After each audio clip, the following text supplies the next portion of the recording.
लखनऊ का, लखनऊ नगर निगम की बात करते हैं। तो लखनऊ का मेयर क्या होगा, रुझान क्या कह रहा है, तस्वीर क्या है, सबसे पहले आप वो समझिए। चार वो प्रमुख चेहरे कौन से रहे जिनके बीच में मुकाबला रहा, पहले आपको उन चेहरों से रूबरू करवाते हैं, उसके बाद बताएंगे कि यहां पर रुझान क्या कह रहा है। जिन मुद्दों के आधार पर पब्लिक ने वोट किया है, उन मुद्दों के बाद लखनऊ का मेयर कौन बनने वाला है, कौन होगा लखनऊ का अगला मेयर, वो तस्वीर थोड़ी देर में आपके सामने साफ करेंगे। फिलहाल आपको बताते हैं कि वहां पर मुख्य मुकाबला किस तरीके से देखने को मिला है। चार बड़े चेहरों के बीच में सभी दलों की तरफ से दावा किया गया कि हमारा दावा यहां पर ज्यादा मजबूत है, लेकिन भारतीय जनता पार्टी ने कहा कि एक बार फिर से हमारा ही मेयर लखनऊ में बनने वाला। हालांकि अमित, यहां पर भारतीय जनता पार्टी ने अपने सिटिंग मेयर को टिकट नहीं दिया बल्कि चेहरा बदल दिया। अब देखना होगा कि चेहरा बदलने की जो ये रणनीति रही बीजेपी की, वो कारगर साबित होती है या नहीं।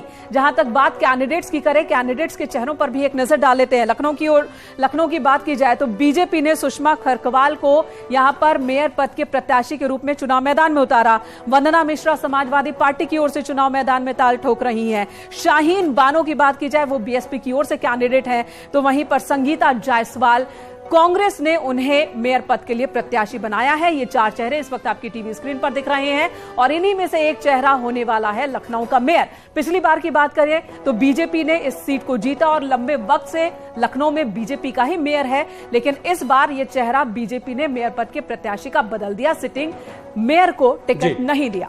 और चलिए अब आपको रुझान भी बता देते हैं कि लखनऊ का रुझान क्या कह रहा है। राजधानी लखनऊ में शहर की सरकार किसकी बनने वाली है। लखनऊ नगर निकाय में बीजेपी को भारी बढ़त दिखाई पड़ रही है। यहां तमाम दलों को पछाड़ते हुए बीजेपी उम्मीदवार सुषमा खरकवाल काफी बढ़त हासिल करती हुई नजर आ रही हैं। तो 2017 में भी भारतीय जनता पार्टी ने लखनऊ नगर निगम पर कब्जा किया था और इस बार भी बीजेपी को यहां पर भारी बढ़त मिलती हुई दिखाई पड़ रही है। तो फिलहाल अभी तक के जो रुझान हमने बताए हैं उसमें लखनऊ सीट पर भारतीय जनता पार्टी का मेयर बनता हुआ दिखाई पड़ रहा है। जाहिर सी बात है, लखनऊ बहुत ही महत्वपूर्ण, एक तो प्रदेश की राजधानी और दूसरा ये वो क्षेत्र है, लखनऊ ये वो जगह है जो पूर्व प्रधानमंत्री अटल बिहारी वाजपेयी से जुड़ा हुआ ये नाम है। और यही वजह है कि यहाँ पर चुनाव लोकसभा का हो, विधानसभा का हो या फिर चुनाव हो नगर निगम का, बीजेपी के लिए बहुत महत्वपूर्ण हो जाता है। शबाब के पास चलते हैं। शबाब, लखनऊ सीट बीजेपी के खाते में जा रही है। 2017 वाली तस्वीर 2023 में भी नजर आएगी।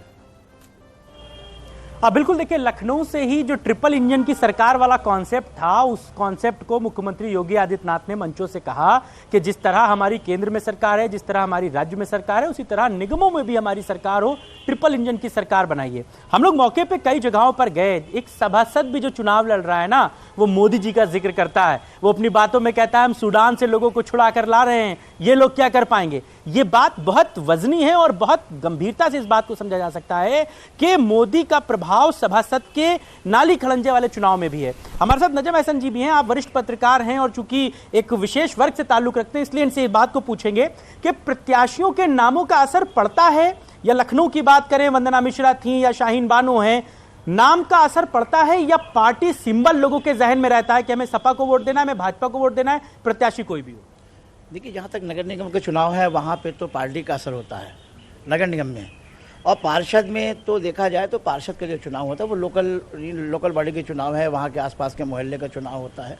तो मोहल्ले में लोग जो मोहल्ले के लोग होते हैं वो लोग एक दूसरे को पसंद करते हैं, तो वहाँ पार्टी का सवाल नहीं होता है। लोग एक दूसरे को मतलब जानते हैं, पूछते हैं मोहल्ले की वजह से। बहुत से लोग ऐसे जो पार्टी की वजह से दे देते हैं।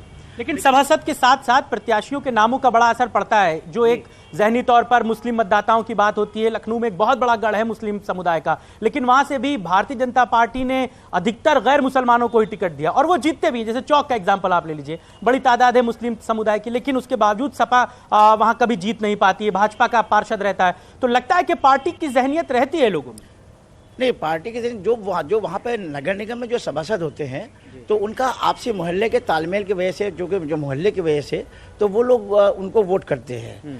अभी जैसे अभी हमने देखा कि क्या में गढ़ी पीर खां में चुनाव हुआ तो ज़्यादातर मुस्लिम मतदाता जो है उन्होंने भारतीय जनता पार्टी को वोट किया है, क्योंकि उन्होंने मुस्लिम मतदाता, जो कि वहाँ पे मुस्लिम कैंडिडेट था, लेकिन मुस्लिम कैंडिडेट को वोट ना करके उन्होंने भारतीय जनता पार्टी के प्रत्याशी को ही वोट किया है। देखिए, ये भी एक बड़ी खास बात हो जाती है अमित, के जो लोकल चुनाव होते हैं नगर निगम में सभासदों के, जिन्हें हम पार्षद कहते हैं, पार्षद क्या होता है, मान लीजिए ये मेरे साथ रहते हैं, ये पार्षद आगे समझेंगे शिवा, पार्षदों की बात भी होगी, आगे समझेंगे। फिलहाल निगम की बात हम कर रहे हैं, निगम के मुद्दों की बात कर रहे हैं, निगम के एग्जिट पोल की बात हो रही है और निगमों की टैली क्या है ये भी हम आपको बता रहे हैं। फिलहाल लखनऊ के बाद अब बहुत ही महत्वपूर्ण